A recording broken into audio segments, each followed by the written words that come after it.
മലയാള cinema ചരിത്രത്തിലെ ഏറ്റവും മൂർച്ചയേറിയ രാഷ്ട്രീയ പരിഹാസം ഏതെന്ന് ചോദിച്ചാൽ അതിനൊറ്റ ഉത്തരമേ ഉള്ളൂ: പഞ്ചവടിപ്പാലം. 4 പതിറ്റാണ്ടുകൾക്ക് മുമ്പ് KG ജോർജ് സംവിധാനം ചെയ്ത ഈ സിനിമ കേരളത്തിലെ രാഷ്ട്രീയ സാമൂഹ്യ ചുറ്റുപാടുകളുമായിട്ട് ഇന്നും പ്രസക്തമായി നിൽക്കുന്നത് ഒരു അത്ഭുതം തന്നെയാണ്. പക്ഷേ ഇലക്ഷൻ കഴിഞ്ഞ് 12 കൊല്ലം കഴിഞ്ഞെന്ന് നാട്ടുകാർക്ക് അറിഞ്ഞൂടെ? നാട്ടുകാർക്ക് അതൊന്നും ഓർമ്മയില്ലെന്നേ. അവർക്ക് അതൊക്കെ ഓർമ്മയുണ്ടെങ്കിൽ ഇപ്പൊ ഭരിക്കുന്ന ആർക്കെങ്കിലും കസേരയിലിരിക്കാൻ ഒക്കുമോ? വേളൂർ കൃഷ്ണൻകുട്ടിയുടെ പാലം അപകടത്തിൽ എന്ന ചെറുകഥയെ ആസ്പദമാക്കി ഒരുങ്ങിയ ഈ സിനിമയുടെ കഥാപാത്രങ്ങളുടെ പേരുകൾ പോലും വലിയ രാഷ്ട്രീയ പരിഹാസമായി മാറുന്നു.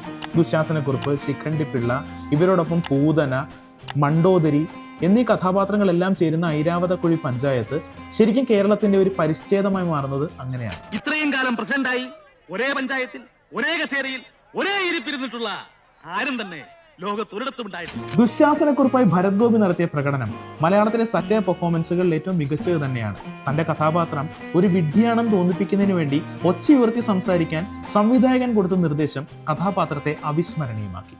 ഈ നാട് നന്നാക്കുവാൻ തന്നെ ഞാൻ തീരുമാനിച്ചിരിക്കുന്നു. നമ്മുടെ നാട്ടിൽ ഒരു പൊളിച്ച പണി അത്യാവശ്യമായിരിക്കുകയാണ്. കേരളത്തിൽ എവിടെയെങ്കിലും ഒരു പാലം തകരുമ്പോഴോ അഴിമതി നടക്കുമ്പോഴോ മലയാളി മനസ്സിലേക്ക് ആദ്യം ഓടിവരുന്ന പേര് പഞ്ചവടി പാലം എന്ന് തന്നെയാണ്. സിനിമയുടെ ക്ലൈമാക്സിൽ തകർന്നു വീഴാൻ മാത്രം കുമരകത്തെ കായലിൽ അണിയറ പ്രവർത്തകർ ഒരു പാലം പണിതിരുന്നു. പക്ഷേ സ്ഫോടക വസ്തുക്കൾ ഉപയോഗിച്ചിട്ട് പോലും ആ ഒരു പാലം തകർന്നു വീണില്ല.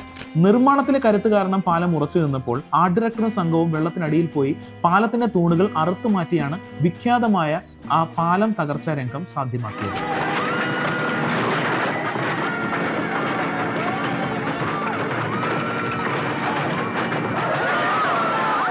അഴിമതിയുടെ കഥ പറയുന്ന സിനിമയ്ക്ക് വേണ്ടി നിർമ്മിച്ച പാലം പോലും ഇത്ര നന്നായി പണിതത് അന്ന് കാലത്ത് വലിയ കൗതുകമായിരുന്നു.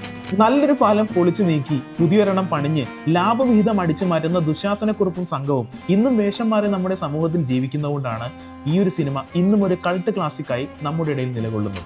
വാക്കുകൾ കൊണ്ടും ദൃശ്യങ്ങൾ കൊണ്ടും KG ജോർജ് തൊടുത്തുവിട്ട ആ രാഷ്ട്രീയ അമ്പുകൾ ഇന്നും ലക്ഷ്യസ്ഥാനത്ത് തറച്ചു നിൽക്കുന്നു. അപ്പൊ കാണാൻ മറക്കണ്ട KG ജോർജിന്റെ കൾട്ട് ക്ലാസിക് പഞ്ചവടിപ്പാലം.